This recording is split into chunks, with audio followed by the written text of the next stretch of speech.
Hi everybody, I'm Chef Nick, and today on Nick Ruins Ethnic Food, we're going after tiramisu. Or if you're one of those guys that likes to overpronounce everything foreign, tiramisu. So as always on Nick Ruins Ethnic Food, what I do is I do my research, and then I try to replicate a dish from outside of my culinary tradition.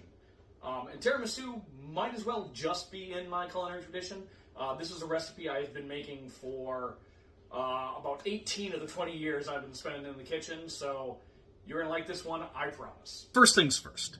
I've had a lot of tiramisu over the years. Most of them are just whipped cream and cookies, and that is disappointing. The key is mascarpone, lots of it. Also a lot of booze, a lot of coffee. Tiramisu does translate as little pick-me-up. But we are still going to use some whipped cream. So first off, whipped cream and this bowl and the whisk have been in the freezer for about a half hour each. So everything is super duper cold. We're going to go ahead and just whip that up. No sugar added here.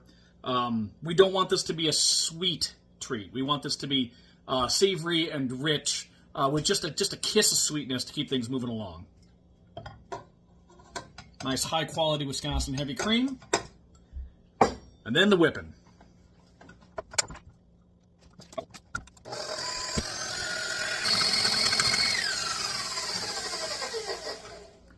There we go, nice and stiff.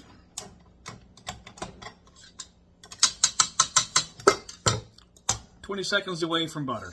What we're going to do is we're going to scrape this out into a bowl just to reserve it because we're going to be refilling this in just a second. All right, I'm going to go back in the fridge while we do the next part. Instruction with the toaster's been taken care of. All right, so next up, we're going to make our custard base. We'll start with 4 egg yolks. If you can get your hands on pasteurized egg yolks, I'd recommend it. I don't. So what I'm going to do is I'm just going to drop the pH a little bit, make it a little safer, give us a little splash of extra flavor. Just a couple of splashes of lemon juice there. Just make sure you're good. And then a half a cup of sugar. We're going to cream these together just like we're making cookies. And this shouldn't take terribly long.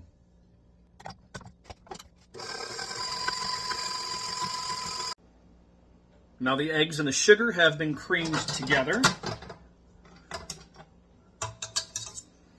We've about doubled to tripled our volume. We've gone from that really dark, goldenrod egg yolk color to kind of a really bright whitish yellow, kind of a canary yellow. Now that the eggs have been creamed, we're going to be switching to we're switching to the paddle instead of the whip on our mixer, and we'll be working in a whole pound of mascarpone cheese. If you can't get it, find it. It's just not tiramisu without it.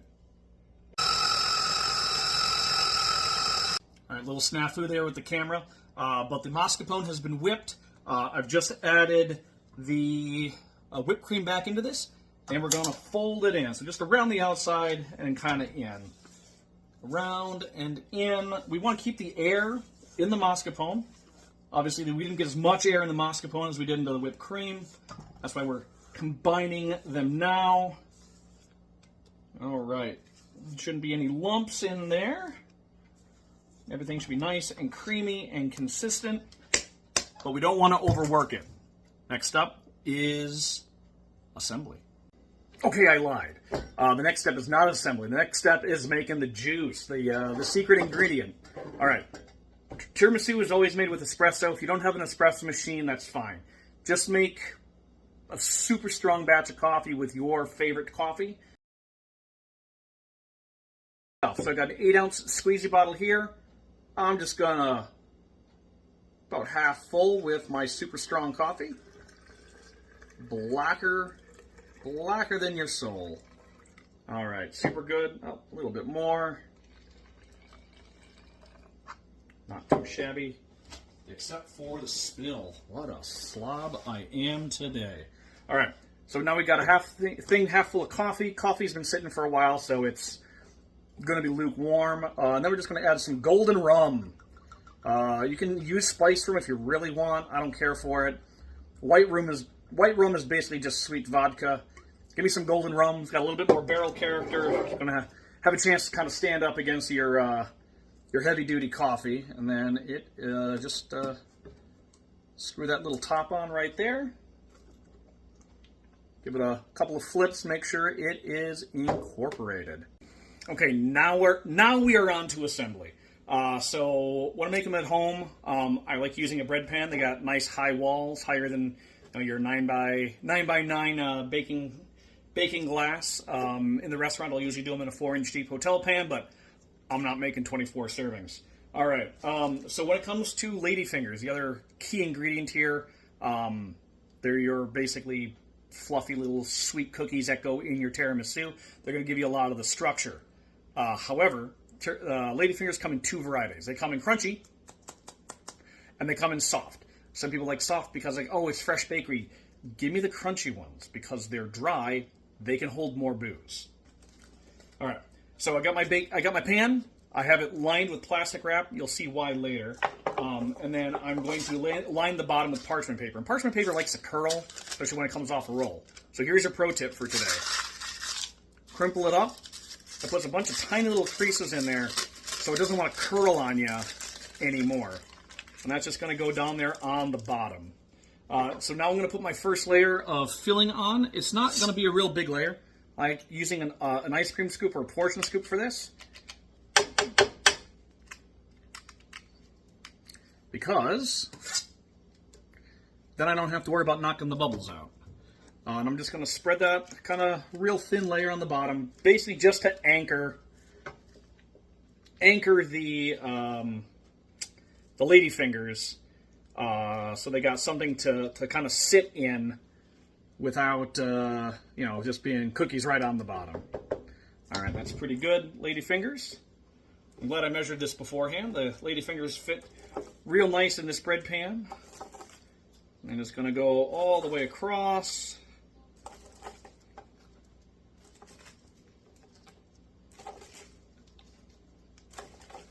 Until your pan is full. Now we grab our rum and coffee squeeze bottle.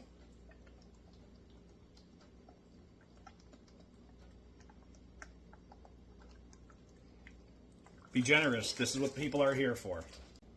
First layer is done. Now we are just going to rinse and repeat, layer, layer, layer, until we're full up to the top. And then we want to make sure we got a nice layer of that filling right on top.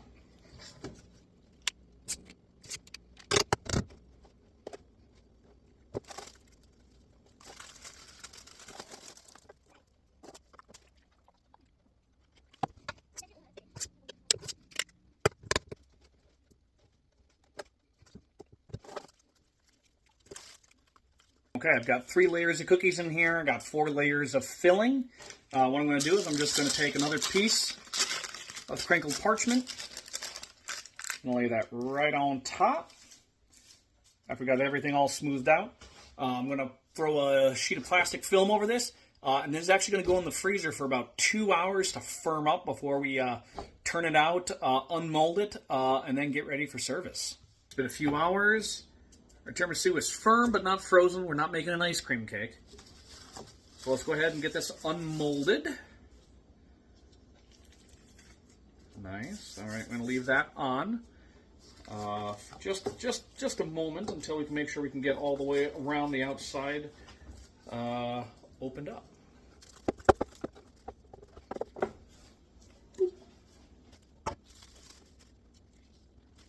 This is still our bottom. You'll see we got some ladyfingers sticking out, and because the bread pan, it's a little bit flared. So what I'm going to do is I'm just going to trim off on the outside just a skosh, just to square it up a little bit.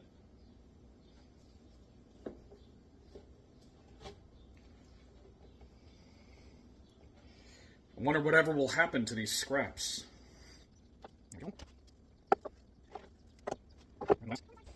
So everyone can see it. The last little bit of parchment coming off the top here. Now it's time for the moment of truth. Tiramisu is usually served as a square. I'm bougie. I like to fancy it up. I like to serve a little triangle. That way, if not everything is absolutely perfect, no one needs to be the wiser. Plate it up just so.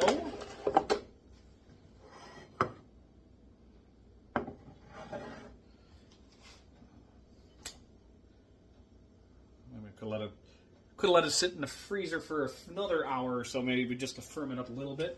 Then we're going to get some Dutch cocoa powder. Always like using the Dutch cocoa powder. It's got the alkali in it, which makes it a little easier to melt, a little more water soluble. That way you're not like inhaling a cloud of cocoa powder. You know, we're not doing the cinnamon challenge here. And then we're just going to dust pretty generously all the way around. Get that plate. And here we go. Tiramisu. Let's get a fork, shall we? 3 nice layers, a lot of custard, a lot of ladyfinger in there. Some of the extra cocoa. I need a bite. So boozy, creamy. Ladyfingers still have a little bit of crunch left in them, even after soaking up all that coffee and rum. Presentation is pretty good, even though I started messing up just by hitting it with a fork. If you got some fresh strawberries, those will go great. Have yourself a couple of slices with a shot of espresso, or maybe a little glass of limoncello if the mood strikes you. All right. Well, the rest of that's for the wife. I made it for her birthday. Shh, she has fantastic taste. All right. Thanks for watching. We'll see you on the next one.